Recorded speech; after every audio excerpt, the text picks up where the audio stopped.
भैया जिस रजिस्टर पे सभी 85 नथियों के सिग्नेचर करा रहे हैं वो महाराज जी को रजिस्टर ले रहे हैं भाई के पास।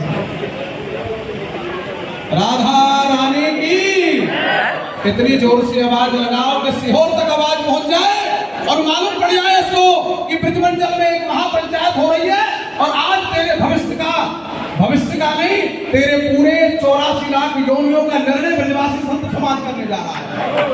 राधा रानी की,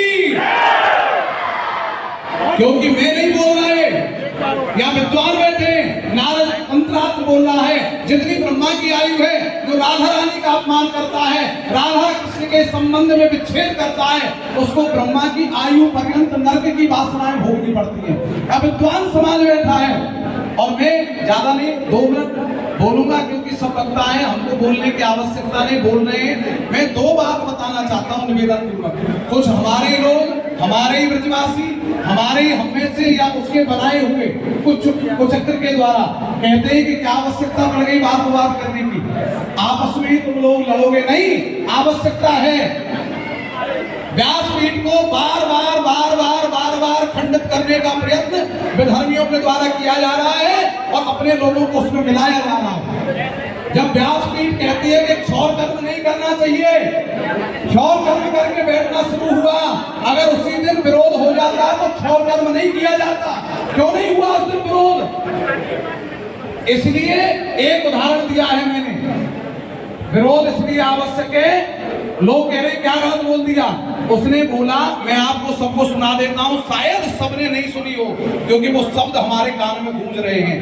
कृष्ण की 16,108 रानियों में राधा का नाम नहीं है, ठीक है नहीं है, क्योंकि राधा रानी तो ब्रज की निधि है।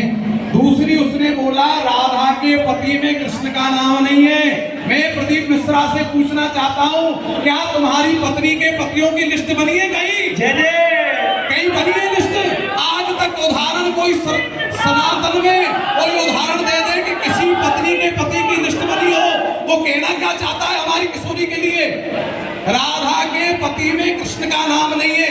अगर एक मुद्दे को लेकर चले हम तो ये दंडनीय अपराध है कि नहीं? सब हाथ उठाकर बताएं, ये दंडनीय अपराध है कि नहीं? वो एक दूसरा कहता है वो अयल घोष, क्या बताना चाहता है वो? महाराज जी बैठे, कितनी राधा थी ब्रज में, किस राधा की बात कर रहा है वो? साक्षात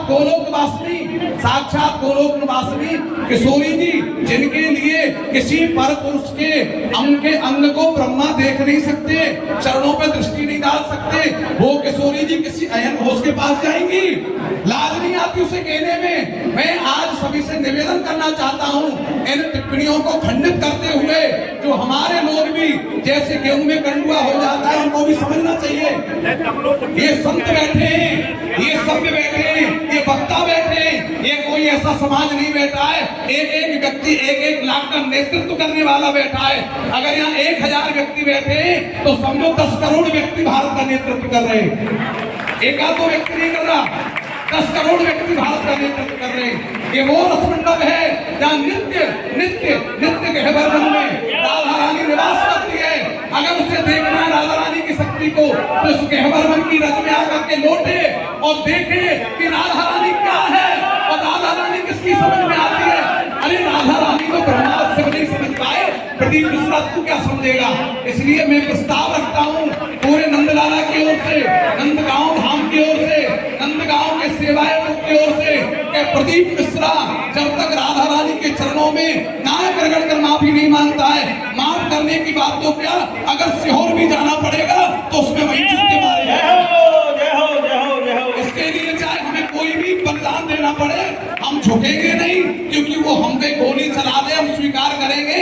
हमारी राधा रानी के लिए अब सब बोलेगा हम बिल्कुल स्वीकार नहीं करेंगे, कदापि स्वीकार नहीं करेंगे और उसके मत के आगे बिल्कुल नहीं झुकेंगे।